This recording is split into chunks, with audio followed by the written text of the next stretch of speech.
Hi there, I'm Tom Goldstein.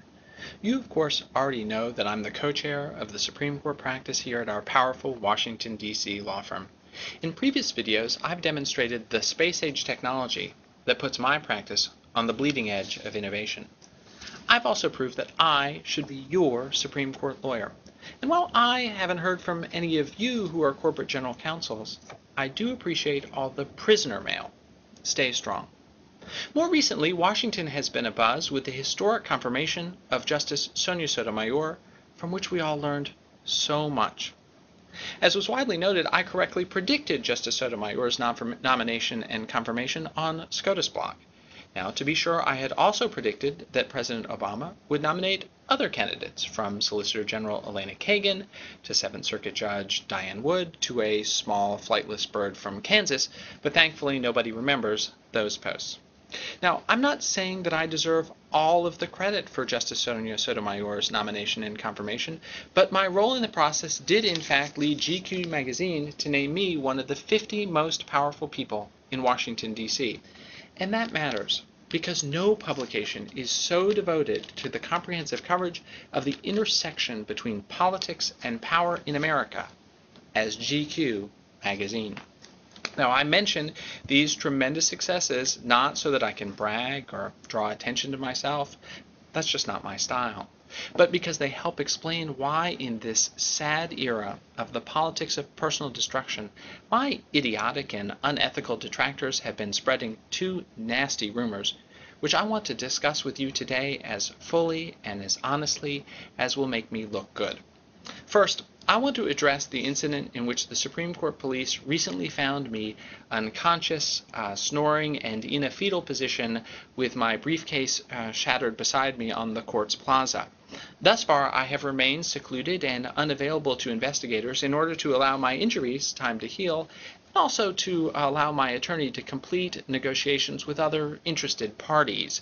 Now that those binding and fully enforceable non-disclosure agreements are in place, I want to apologize directly and from my heart, and to explain that I was merely attempting to do some late-night research in the Supreme Court's library, which I only recently learned is formally closed to the public at that hour.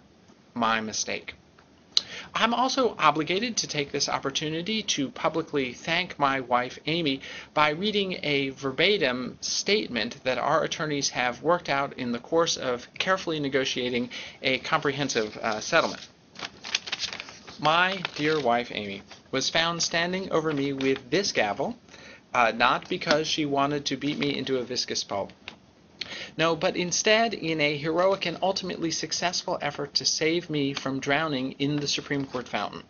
I love her very much, and I'm confident that our marriage will not only survive, but thrive through hard work together, combined with my purchase of an entirely appropriate, if startlingly expensive, bauble that she has selected from Tiffany in order to celebrate our love for each other. Second, I want to address the incident in which I was cleared to attend the Supreme Court's annual Christmas party, which produced the photographs of me rubbing shoulders with the justices that I treasure as deeply personal mementos, and that of course I immediately posted to my Facebook account. Now, when I say I was cleared, I of course mean that I had asked Esther, who is a temporary food service employee in the court's cafeteria, if she could get me invited to the party, and she had texted me back that she was working on it. I thought that was an entirely appropriate basis to tell the officers on duty that night that I was supposed to be on the invited guest list, and that if they tried to stop me, I would have them fired. The fact that I was arrested later that evening shows that was not appropriate, and I sincerely apologize for that error, which resulted entirely from an honest miscommunication.